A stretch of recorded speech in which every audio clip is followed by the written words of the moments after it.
magaalada Burco ee xarunta gobolka Togdheer oo kamid ah magaalooyinka waaweyn ee Soomaaliland ayaa waxa ku yaala goobo taariikhi ah oo lagu tilmaamsado geeyiga Soomaalidu degto. Dugsiga farsamada gacanta ee loo yaqaan Institute-ku waxa uu kamid yahay meelaha muhiimka ah ee ku yaala magaalada Burco, kaasi oo sooyaal fac weyn ku fadhiya. Aasaas ahaan waxa la dhisay dugsigani farsamada gacanta hilaadii sanadadii 60-maadkii ee qarnigii hore, kaasi oo ay dhistay dawladda Jarmalku. Haddaba Bulsha TV oo booqday dugsigani farsamada gacanta ee Burco ayaa ka waraystay Maxamed Xirsi Xoosh oo ah maamulaha dugsigani sooyaalka iyo marxaladihii kala duwan ee uu soo maray. Dugsigan 1964 baa la dhisay, 65 na waa la furay. Ardadii ugu horeysay 1965 bay ku soo xarwaatay barigii sabanada laga bixi jiray. Dabeedna ilaa 65 ilaa 88 toos buu shaqaynayay dugsigan iyo qaybta basic la yiraahdo oo sanadka ardaygu soo gala oo gacanta loo fadhiisin jiray. saddexda section markaa waxay ahaayeen ama saddexda qaybood: qaybta baabuurta iyo qaybta toornooyinka oo halkan oo kala ah iyo qaybta electricity-ga dabka light-ka. saddexdaas lagu baran jiray bariga hore. workshop-kan oo kale basic sanadka uu cusub yahay ardaygu ayaa gacanta loogu fadhiisin jiray. godadkan aad aragtaan waxay ahaayeen dariiqyadii biyaha ka yimaada iyo waxyaalaha waste product la isticmaalay guryaha ka yimaada ilaa guriyaha shisheeye macallimiinta ayaa soo mari jiray. meel walba way leedahay, waxay ku socon jireen ilaa halkaa meel oo barkada ayay ku ururi jireen maca kuwa meel kasta ka yimaada iskuulka gudihiisa.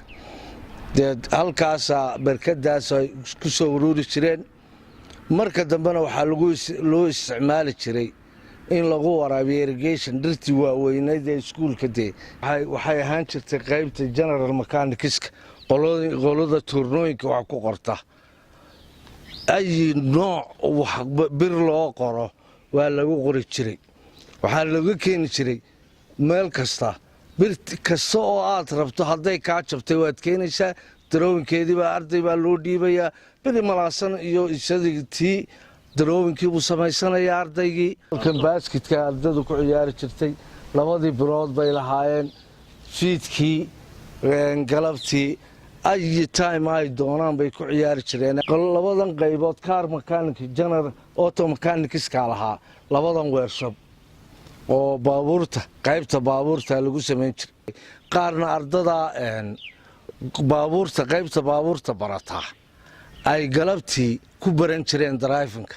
iskuulku wuxuu iska lahaa baabuur fara badan oo special oo ardada wax ku barato oo ay marna furfuraan marna xidhxidhaan.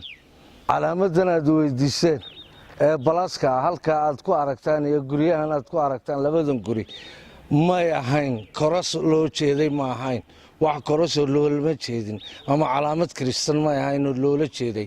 waxaa ciiray guryaha kala yara fogaaday. dabeedna waxaa inaad gudaha soo gasho aad eegtaan waa lagu adkeeyey. gurigii baa laysoo qabtay. dhismahan aad aragtaan iminka waa masaajidkii oo dee wuxuu dhismaha buu la socday, isku mar baa la dhisay. laakiin jiilkii yareeraay markii dhulku dumay arkay waxay u haystaan, waxay ku weydiinayaan marba ma kiniisad bay ahayd masaajid buu ahaa. Burco Technical Institute oo dib loo furay sanadkii 2012 kadib markii uu dayac iyo burbur ka soo gaadhay dagaaladii geyigani ka dhacay ayaa maamula Maxamed Xirsi Xoosh oo ka warbixiyay dib u dhiska lagu sameeyay ardayda dhigata dugsigani iyo sidoo kale xirfadaha kala duwan ee ay baraan. 12 ayaa dib loo xoogaa intan la rehabilitate gareeyaad aragtaan. vocation waxa weeye academic ma xirfado arday xirfada barata oo sida tahriibta aynu uga yarayno ardada xirfado yaa loo furay oo ay ka mid tahay biyogelinta, ka mid tahay carpentingkii, baashii faaradii, ay ka mid tahay laydhku, ay electronigu ka mid tahay, oo ka mid yahay hablahan isqurxinta la baro. ayaa la yidhi dugsiga dee sustainability-gii dugsiga waxaa laga qabto ana la dejiyo, arday ha la keeno. arday dee akademikahoo wax ku barato sidii ardadii hore wax u barata. deed waxaa la keenay arday ah 60. geesta kale bulsha TV waxa uu kula kulmay dugsigani farsamada gacanta ee Burco mid kamid ah ardaydii ka baran jirtay farsamada gacanta xilligii dawladda Soomaaliya iyo sidoo kale mid kamid ah ardayda dalka dibadiisa wax ku soo bartay kuwaasi oo ka sheekeeyay muhiimadda dugsigani farsamada gacantu bulshada reer Somaliland ugu fadhiyo. Bismillahir Rahmaanir Rahiim.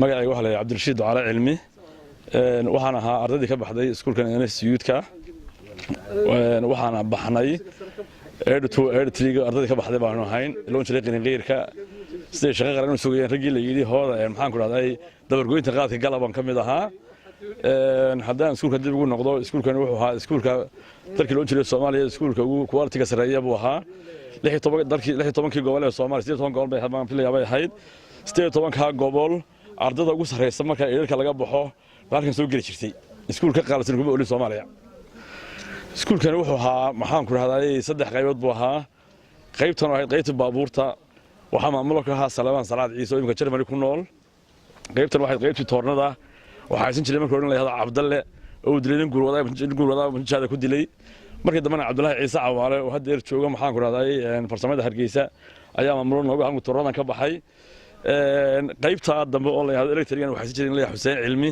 oo hadda jooga wasaaradda waxbarashada agaasimeelka ah anu magacaygu yahay Axmed Aadan Xaashi runtii saaka waxaan soo booqanay iskuulkan farsamada gacanta hore markaanu iskuulkan qiimihiisa uu leeyahay aad eegto waxaad ogaan kartaa qiimaha uu ugu fadhiyo bulshadeena marka xukuumad ahaan iyo shacab ahaanba waxaan ka codsanaynaa in iskuulkan haddii sidii qiimihii hore u lahaa maanta lagu soo celiyo aan filayo inuu wax badan ka tari doono bulshada gaar ahaan gobolkan Togdheer. dugsigani farsamada gacanta ee Burco ayaa ah mid kamid ah meelaha ugu muhiimsan ee lagu baran jiray farsamada gacanta iyo xirfadaha kala duwan ee horumarka bulshada qaybta ka ah waa fahmi kay saxarsi bulsha TV Burco.